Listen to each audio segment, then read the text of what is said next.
Ашу айттық, ең жаман адам, ашу жоқ адам. Ол ынжық, еш нәрсе тапсырып болмайды. Өзінде, әйелінде, бала шағасында дінді де қорғай алмайды, елді де қорғай алмайды. Екінші одан жақсы, өте жақсы емес, ол ашуланған кезде өз-өзін ұстап қала алмайды. Контролдан кетеді. Біздің қазақ жігіттерін көбі сондай дейміз.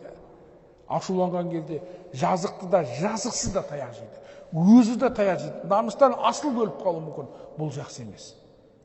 Ал ашуы бар, ашуын жұтқан адам ең мықты адам. Қолында екі арыстаны бар сияқты керек кезде жібереді, керек емес кезде не тұрады? Ұстап тұрады. Сонда елімізді, жерімізді, бабаларымызды сондай батырлық болғандықтан қорғады міне. Кешегі мына Орбұлақта 650 мыңға қарсы шығуы сол батырлық қалып барады, намысқа.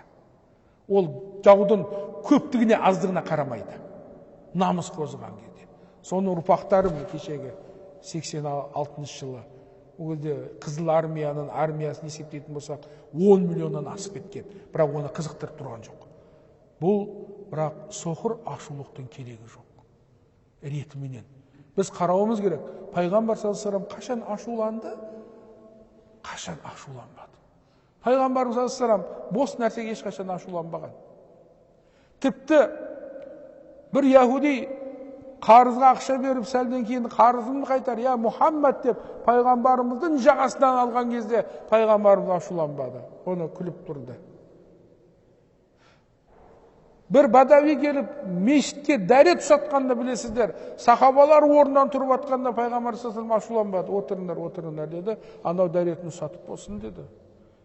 Анау естіп жатты, кейін айтты, мынау мешіт деген, бұған дәрет ұстатып болмайды дегенде, я Мұхаммад, сені, мені Алла рахматын алсын дегенде пайғамбар саллаллаху алейхи ва саллям не деді? Алланың рахматын күшейтпе, Аллах тағала бәрімізді рахматын алсын. Сіз әділдікпен үкім қылмадыңыз дегенде де пайғамбар саллаллаху алейхи ва саллям оған ашуланбады. Мен әділдікпен үкім қылмасам, кім әділдікпен үкім қылады? Муса бауырымды Аллах тағала рахматын алсын, бұл менен де қиын зияндықты көретін еді, бірақ ол сабыр қылатын еді деп пайғамбар отыратын. Ал пайғамбар саллаллаху алейхи ва саллям қашан ашуланатын? Ақиқат аяқ асты болған кезде ашуланатын. Бір күні Омар ибн Хаттаб бір парақтарды алып келді. Я Расулулла деді, не жерде де жақсы сөз бар екен, осыны айтып жүрмейміз ба деді. Ол жаңағы Таураттан қалған бір нелер еді. Сонда пайғамбар ислам ашуланғаннан жүзі қызарып кетті. Абу Бакр Сыддық айтты, сәкәләтке уммық, я Омар, анаң сені жоғатып зарлағыр, ей Омар, пайғамбарды осынша ашуландырасың ба деді. Сонда пайғамбар саллаллаху алейхи ва саллям не деді? Ей Омар, мен сендерге қалай алып келдім деді, солай жеткізіңдер деді. Еш нәрсені қоспаңдар да, еш нәрсені не қылмаңдар деді, алмаңдар деді. Болды, қалай келді, солай жетсін деді. Осы кезде пайғамбар саллаллаху алейхи ва саллям. Сонда және бір ашуланған айтатын болсақ, Усама бин Харисаның араға түсуі, бір байдәулетті әйел ұрлық қылды.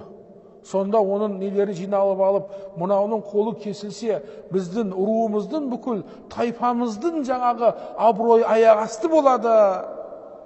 Сондықтан сен Усама, пайғамбар саллаллаху алейхи ва саллям айтсаң, бұны жаңағы қолын кеспестен оның орнына қанша болсын біз ақшасын төлесек деді.